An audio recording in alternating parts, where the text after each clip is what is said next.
वफादार निकला अफगानिस्तान, पाकिस्तान दंग, हिंदी में किया बड़ा ऐलान। अफगानिस्तान तो सच में भारत के लिए वफादार निकला है। अफगानिस्तान के सरकार के विदेश मंत्री जब भारत आए तो खबर यही है कि पाकिस्तान को गुस्सा आ गया, लेकिन गुस्से में ही पाकिस्तान ने जो बात कह डाली उसको अफगानिस्तान ने भी कह दिया कि इस बार तो सच कह रहा है, पर साथ ही पाकिस्तान को ऐसी चेतावनी दे डाली है, इसके बारे में उसने सोचा भी नहीं था।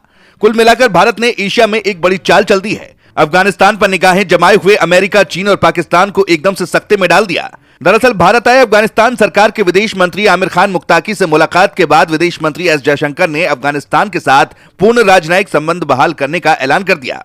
जैसे ही इसका ऐलान किया गया, अफगानिस्तान खुश हो गया। अफगानिस्तान को यही तो चाहिए था। उसने तुरंत भारत के साथ दोस्ती की कस्में खानी शुरू कर दी, भारत को अपना सबसे अच्छा दोस्त बताया, पाकिस्तान को अपने निशाने पर लेते हुए आरोप लगाया कि पाकिस्तान ने अफगानिस्तान को सिर्फ जख्म दिए हैं, जबकि उन जख्मों को भरने का काम भारत ने अपने एम्बुलेंस से किया है। ये सारी बातें पाकिस्तान को अच्छी नहीं लग रही थी, तभी तो पाकिस्तान से रहा नहीं गया। पाकिस्तान ने कहा अफगानिस्तान ठीक नहीं कर रहा है। तुरंत पाकिस्तान की तरफ से बयान सामने आया। आज तक के अनुसार पाकिस्तान के रक्षा मंत्री ख्वाजा आसिफ ने एक इंटरव्यू में कहा कि अफगान हमेशा भारत के वफादार रहे हैं, वो पाकिस्तान के खिलाफ कल भी, आज भी और कल भी रहेंगे। उनका ये बयान बता रहा है कि अफगानिस्तान जो चाह रहा था वही हो रहा है।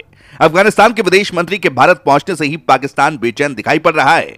याद दिलाएं कि इस समय पाकिस्तान और अफगानिस्तान के बीच रिश्ते ठीक नहीं हैं, लेकिन अफगानिस्तान भारत के साथ वफादारी निभाते हुए कह गया कि पाकिस्तान के खिलाफ वो भारत का साथ देगा। विदेश मंत्री एस जयशंकर ने भी कहा है कि भारत ने हमेशा से ही अफगानिस्तान का साथ दिया है।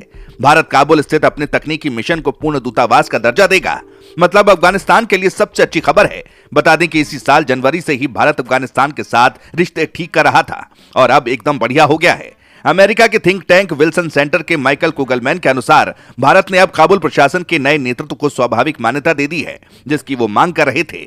बता दें कि चीन भी धीरे धीरे अफगानिस्तान के करीब आ रहा है। चीन अपने सुरक्षा और आर्थिक हितों को ध्यान में रखकर तालिबान के साथ सक्रिय तौर पर जुड़ा है और चीन ने अफगानिस्तान में अपना एक राजदूत भी नियुक्त किया है। रूस के अलावा अभी तक किसी और देश ने नई अफगानी सरकार को पूरी तरह से मान्यता नहीं दी है।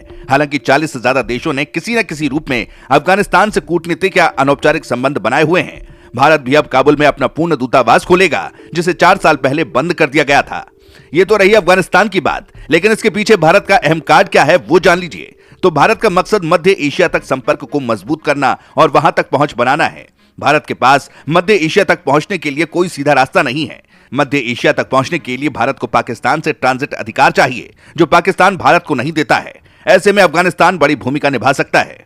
तो अब तो समझ ही गए होंगे कि भारत ने इसीलिए मान्यता देने वाला कार्ड खेला है। रक्षा विशेषज्ञ कहते हैं कि भारत का यह दांव अमेरिका, चीन और पाकिस्तान तीनों को कहीं ना कहीं हैरान कर रहा होगा, लेकिन भारत ही अफगानिस्तान का साथ नहीं दे रहा, बल्कि अफगानिस्तान ने भी अपनी वफादारी साबित कर दी।